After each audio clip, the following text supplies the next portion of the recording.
Yang saya hormati Wakil Presiden Republik Indonesia, Bapak Profesor Dr.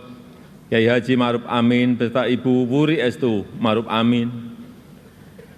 Yang saya hormati Ketua, para Wakil Ketua dan para anggota Majelis Permusyawaratan Rakyat Republik Indonesia. Yang saya hormati Ketua, para Wakil Ketua dan para anggota Dewan Perwakilan Rakyat Republik Indonesia. Yang saya hormati Ketua, para Wakil Ketua dan para anggota Dewan Perwakilan Daerah Republik Indonesia. Yang saya hormati Ketua, para Wakil Ketua dan para anggota lembaga-lembaga negara. Yang saya hormati Ibu Profesor Dr. Hajah Megawati Soekarno Putri, Presiden Republik Indonesia kelima. Yang saya hormati Bapak Jenderal TNI Tri Sutrisno dan Bapak Dr. Haji Hamzahas.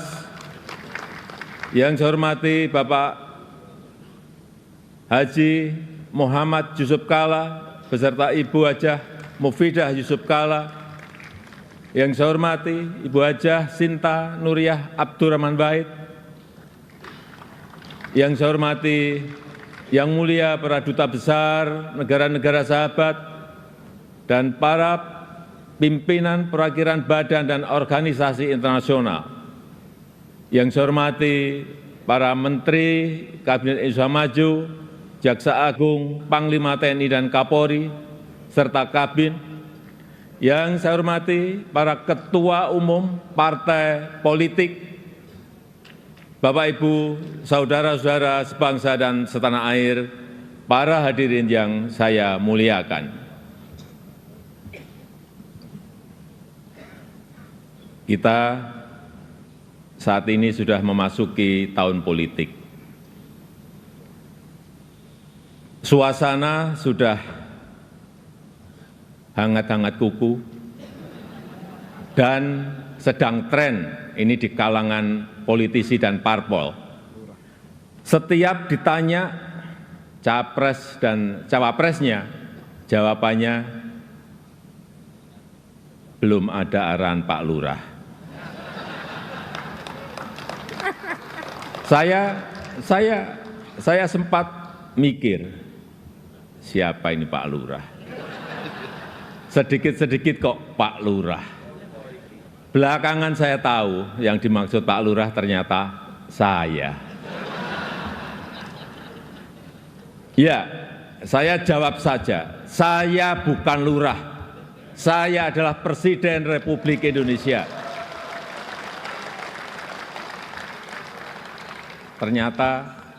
Ternyata Pak Lurah itu kode. Tapi perlu saya tegaskan, saya ini bukan ketua umum parpol, bukan ketua umum partai politik, bukan juga ketua koalisi partai.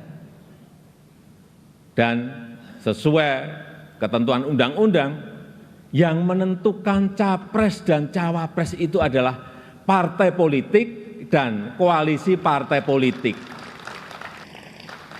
Jadi saya ingin mengatakan, itu bukan wewenang saya, bukan wewenang Pak Lurah, bukan wewenang Pak Lurah. Sekali lagi, walaupun saya paham ini sudah menjadi nasib seorang presiden untuk dijadikan paten-patenan dalam bahasa Jawa, dijadikan alibi, dijadikan tameng. Bahkan walau kampanye belum mulai, foto saya banyak dipasang di mana-mana. Ya, saya harus ngomong apa adanya. Saya ke provinsi A, ada. Ke kota B, ada. Ke kabupaten C, ada juga. Sampai ke tikungan-tikungan desa saya lihat, ada juga. Tapi bukan foto saya sendirian. Ada di sebelahnya bareng capres. Ya, saya kira menurut saya juga enggak apa-apa, boleh-boleh saja. Bapak Ibu yang saya muliakan, posisi presiden itu tidak senyaman yang dipersepsikan. Ada tanggung jawab besar yang harus diemban, banyak permasalahan rakyat yang harus diselesaikan. Dan dengan adanya media sosial seperti sekarang ini, apapun bisa disampaikan kepada presiden. Mulai dari masalah rakyat di pinggiran, sampai kemarahan, sampai ejekan, dan bahkan makian, dan fitnahan, bisa dengan mudah disampaikan dengan media sosial. Saya tahu ada yang mengatakan saya ini bodoh, pelongo-pelongo, tidak tahu apa-apa, Fir'aun, tolol. Ya enggak apa-apa. Sebagai pribadi saya menerima saja.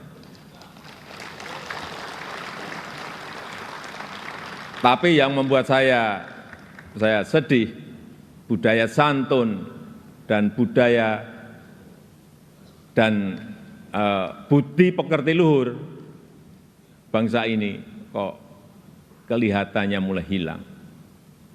Kebebasan dan demokrasi digunakan untuk melampiaskan kedengkian dan fitnah. Polusi di wilayah budaya ini, sekali lagi polusi di wilayah budaya ini sangat melukai keluhuran budi pekerti bangsa Indonesia yang besar. Memang tidak semua seperti itu. Saya melihat mayoritas masyarakat juga sangat kecewa dengan polusi budaya tersebut. Cacian dan makian yang ada justru membangunkan nurani kita semua, nurani bangsa untuk bersatu menjaga moralitas ruang publik, bersatu menjaga mentalitas masyarakat, sehingga kita bisa tetap melangkah maju, menjalankan transformasi bangsa menuju Indonesia maju, menuju Indonesia emas 2045.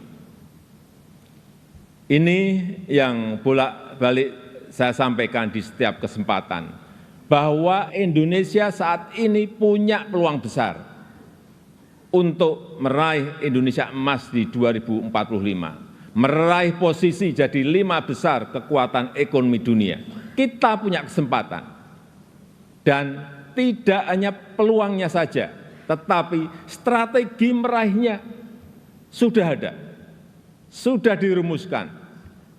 Tinggal apakah kita mau memfokuskan energi kita untuk bergerak maju, atau justru membuang energi kita untuk hal-hal yang tidak produktif, yang memecah belah, bahkan yang membuat kita melangkah mundur.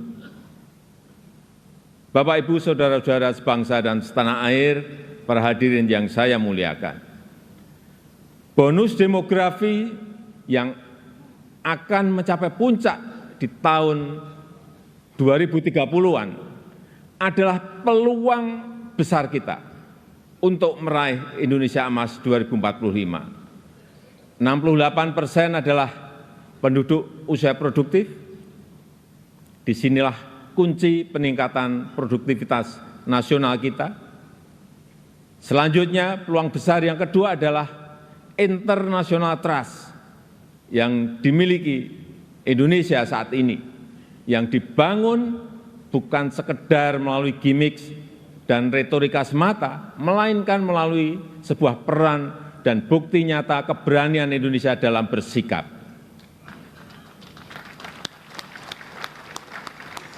Momentum presidensi Indonesia di G20, keketuaan Indonesia di ASEAN, konsistensi Indonesia dalam menjunjung HAM, kemanusiaan dan kesetaraan, serta kesuksesan Indonesia menghadapi krisis dunia 3 tahun terakhir ini telah mendongkrak dan menempatkan Indonesia kembali dalam peta percaturan dunia. Dan di tengah kondisi dunia yang bergolak akibat perbedaan, Indonesia dengan Pancasilanya, dengan harmoni keberagamannya, dengan prinsip demokrasinya, mampu menghadirkan ruang dialog, mampu menjadi titik temu dan menjembatani perbedaan yang ada. Lembaga think tank Australia, Lowy Institute, menyebut Indonesia sebagai middle power in Asia dengan diplomatic influence yang terus meningkat tajam, dan Indonesia termasuk satu dari 6 negara Asia yang mengalami kenaikan comprehensive power. Tapi kemudian ada yang bilang, memang kenapa dengan international trust yang tinggi, rakyat kan makannya nasi. International trust nggak bisa dimakan. Ya, memang nggak bisa. Sama seperti jalan tol nggak bisa dimakan. Ya memang. Nah, ini contoh menghabiskan energi untuk hal-hal yang tidak produktif. Tapi tidak apa-apa.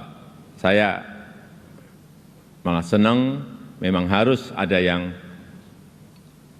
begini-begini, supaya lebih berwarna, supaya tidak monoton dunia ini. Bapak Ibu yang saya muliakan, dengan international trust yang tinggi, kredibilitas kita akan lebih diakui. Kedaulatan kita akan lebih dihormati. Suara Indonesia akan lebih didengar, sehingga memudahkan kita dalam setiap bernegosiasi. Peluang tersebut harus mampu kita manfaatkan. Rugi besar kita jika melewatkan kesempatan ini, karena tidak semua negara memilikinya dan belum tentu akan kembali memilikinya. Sehingga strategi pertama untuk memanfaatkan kesempatan ini adalah mempersiapkan sumber daya manusia Indonesia. Kita telah berhasil menurunkan angka stunting menjadi 21,6% di 2022 dari angka sebelumnya 37%. Menaikkan indeks pembangunan manusia menjadi 72,9 di 2022. Menaikkan indeks pemberdayaan gender menjadi 76,5 di tahun 2022. Menyiapkan anggaran perlindungan sosial total kalau dijumlah dari 2015 sampai 2023 sebesar 3.212 triliun, termasuk di dalamnya Kartu Indonesia Sehat, Kartu Indonesia Pintar, KIP Kuliah, PKH, Kartu Sembako, serta perlindungan kepada lansia, penyandang disabilitas, dan kelompok-kelompok rentan lainnya, serta rescaling dan upscaling tenaga kerja melalui Balai Latihan Kerja dan program Kartu Prakerja. Di saat yang sama, SDM yang telah kita persiapkan harus mendapatkan lapangan kerja untuk menghasilkan produktivitas nasional. Sehingga kita juga harus mengembangkan sektor ekonomi baru yang membuka lapangan kerja sebanyak-banyaknya, yang memberikan nilai tambah sebesar-besarnya. Disinilah peran sektor ekonomi hijau dan hilirisasi sebagai window opportunity kita untuk meraih kemajuan. Karena Indonesia sangat kaya sumber daya alam, termasuk bahan mineral, hasil perkebunan, hasil kelautan, serta sumber energi baru dan terbarukan. Tapi kaya SDA saja, kaya sumber daya alam saja tidak cukup. Jadi pemilik juga jadi pemilik saja juga tidak cukup. Karena itu akan membuat kita menjadi bangsa pemalas yang hanya menjual bahan mentah kekayaannya tanpa ada nilai tambah, tanpa ada keberlanjutan. Saya ingin tegaskan, Indonesia tidak boleh seperti itu.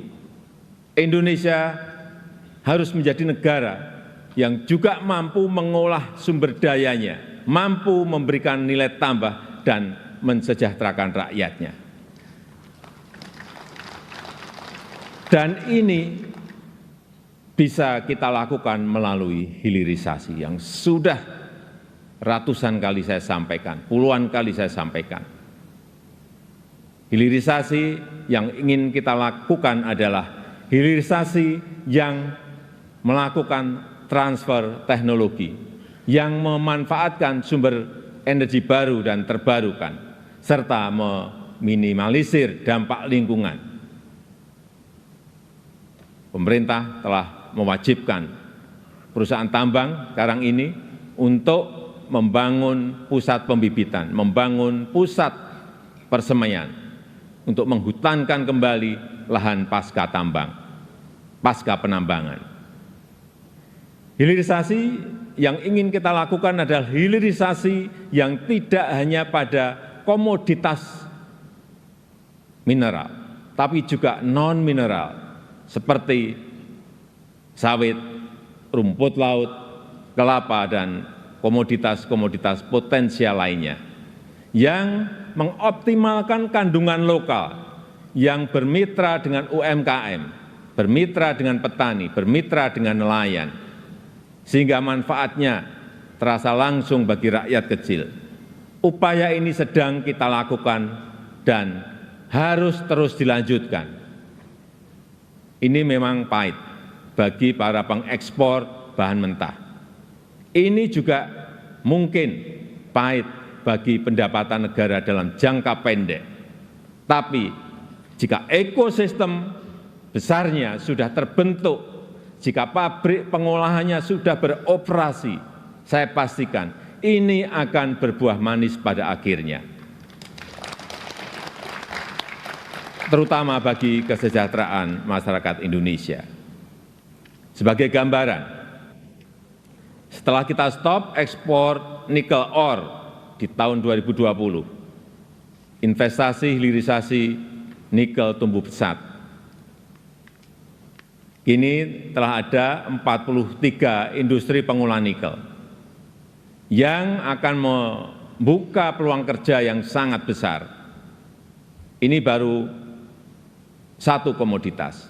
Dan jika kita konsisten dan mampu melakukan hilirisasi untuk nikel, kemudian tembaga, kemudian bauksit, kemudian CPO, dan rumput laut, dan yang lain-lainnya, berdasar hitung-hitungan perkiraan, dalam 10 tahun pendapatan per kapita kita, dalam 10 tahun mendatang pendapatan per kapita kita akan mencapai 153 juta. Atau 10.900 US dollar. Dalam 15 tahun pendapatan per kapita kita akan mencapai 217 juta rupiah.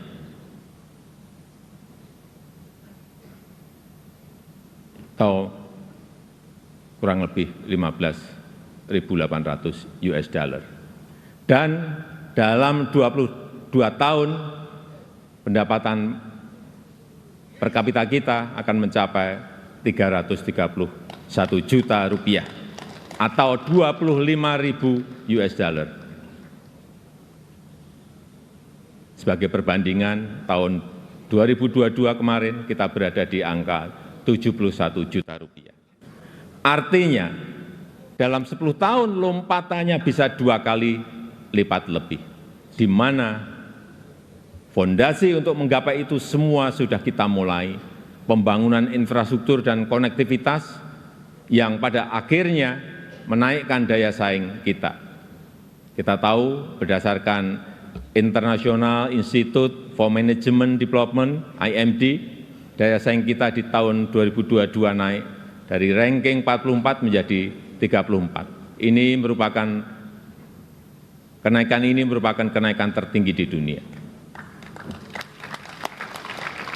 Pembangunan dari desa, pembangunan dari pinggiran dan daerah terluar yang pada akhirnya memeratakan ekonomi kita dengan dana desa yang kita gelontorkan total mencapai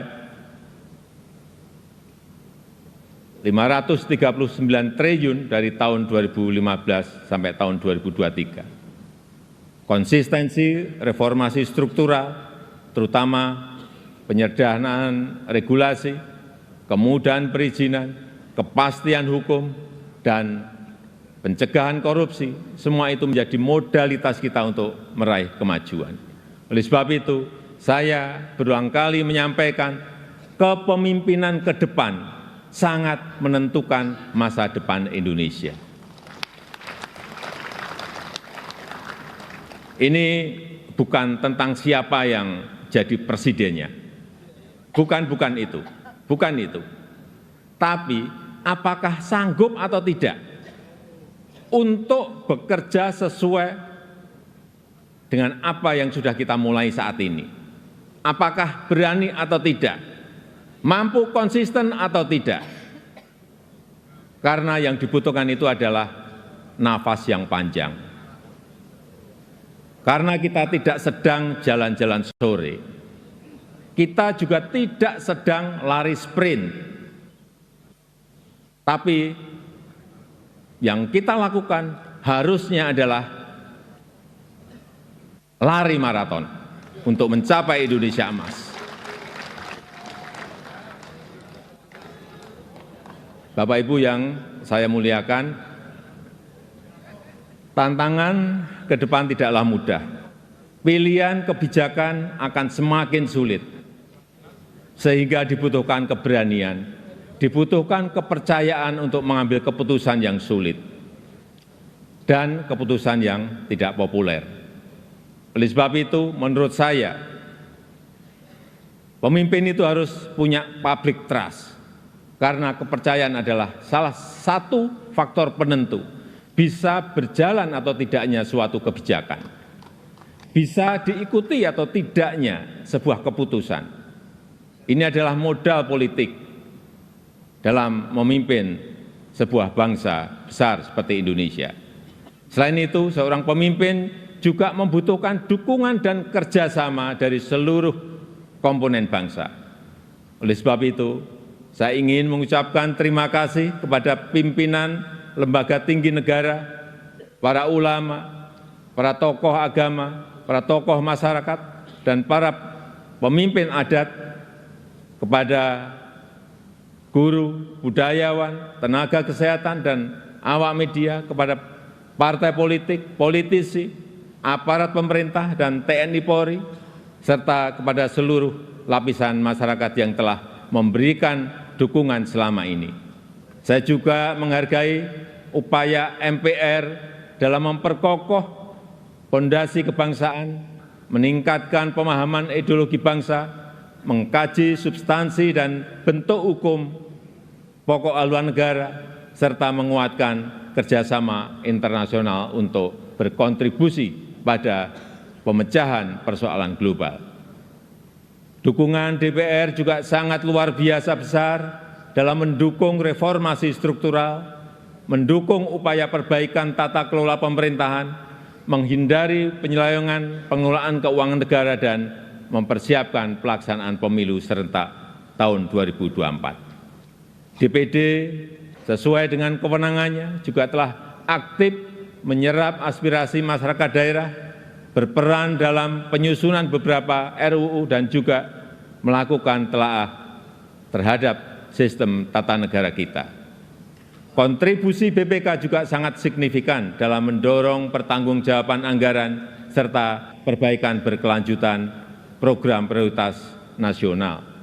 Upaya MA, Mahkamah Agung dalam menciptakan keadilan patut diapresiasi melalui peningkatan transparansi peradilan pengembangan sistem peradilan berbasis elektronik, serta percepatan proses penanganan perkara dengan biaya murah. MK, Mahkamah Konstitusi juga terbukti semakin cepat dalam menyelesaikan perkara, transparansi dalam proses persidangannya, dan mempermudah pelayanan para pencari keadilan. KY, Komisi Yudisial, terus aktif melakukan advokasi, pelatihan, dan investigasi, menjatuhkan sanksi tegas terhadap hakim yang melanggar untuk menegakkan kehormatan, keluhuran, martabat, dan perilaku hakim. Selain itu, saya juga mengucapkan terima kasih kepada Bank Indonesia, OJK, LPS, KPK, Ombudsman, KPU, Bawaslu, Komnas HAM, dan lembaga-lembaga nasional lainnya yang telah berkontribusi sesuai peran dan kewenangannya. Semoga Allah SWT, Tuhan Yang Maha Esa, senantiasa mempermudah upaya kita dalam meraih Indonesia maju yang kita cita-citakan. Marilah kita bersatu padu, terus melaju untuk Indonesia maju. Dirgahayu Republik Indonesia, dirgahayu negeri Pancasila, merdeka! Merdeka! Merdeka!